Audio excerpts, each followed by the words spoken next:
After 74 minutes of nothing and 82 minutes of clickbait, I was in dire need of a palate cleanser, and what better way to cleanse one's palate than with 85 minutes of total late 90s dick cheese. This one stars basketball legend Dennis Rodman as Interpol agent Simon, who is on the trail of an eccentric arms dealer doing business in France when he bumps into Nick Miranda, an old acquaintance from his days as a trainee at Langley. Nick needs his help handling a kidnapping case, the ransom being software meant for the Department of Defense. Turns out both Simon and Nick's cases are connected, and the two are forced to band together to get the girl back and stop a madman from holding the world hostage. This one hit my radar when fellow YouTuber GoodBadFlix dropped a video highlighting obscure, stupid movies. He described it as a precursor to Rob Cohen's Triple X, and I said, sold, because I love Triple X. With an ultra-suave tough guy hero, a goofball sidekick, a knockout sexy femme fatale who can hold her own against tall, dark, and handsome, and an over-the-top villain that plays up the evilness to the point of it being cartoonish, Simon Says is pure weapons-grade thermonuclear stupid.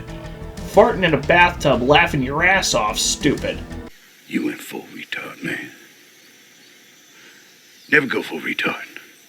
Between the flashy action set pieces that are shot and edited like a music video, a tone that's constantly at war with itself whether or not it wants to be a canon group caliber cheese fest or live-action Looney Tunes, and two dancing monks.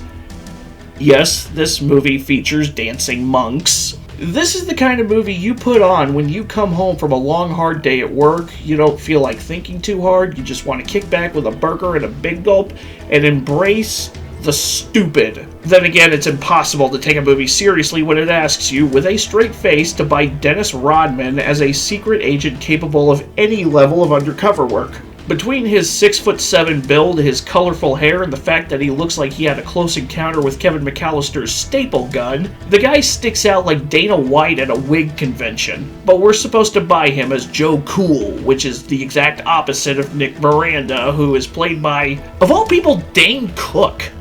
Yes, Dane Cook, who largely spends his screen time pretty much being the same Dane Cook we all saw Bugs Bunnying it up on our television screens in the mid to late 2000s. The fact that he survives anything in this movie is a victory for gross incompetence, but if you can stomach his goofball behavior, then you should be set. Fun fact, Cook was a last-minute replacement for Robert Downey Jr., who was supposed to play the part of Nick Miranda, but dropped out at the last minute. Says a lot about the state of his career in 1999. French actor Jerome Pradon plays the movie's villain Ashton, an arms dealer who absolutely revels in being an international criminal. He's the classic Bond villain taken to the extreme to where he almost feels like a parody of Bond villains. Swedish actress and model Emma Wiklund plays Ashton's lead henchwoman, who's not given a name in the movie, simply being credited as the dancer. Her primary role in this movie is sex appeal, which is fine. And those dancing monks that I mentioned earlier?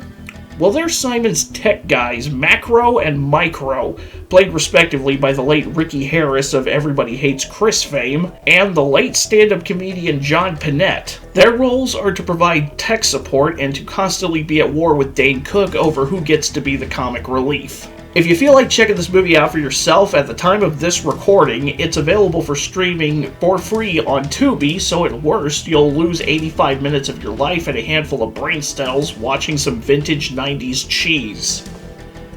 But with that in mind, folks, thanks for watching this episode of Bottom of the Bin. If you like this type of content and you want to see more, subscribe to the channel. If you want to get access to new videos 24 hours in advance, or you just want to help out the channel in a more personal way, you can become a channel member for just $1 a month. If you don't want to spend the buck, it's all good. Once again, thanks for watching, and I'll see you in the next one.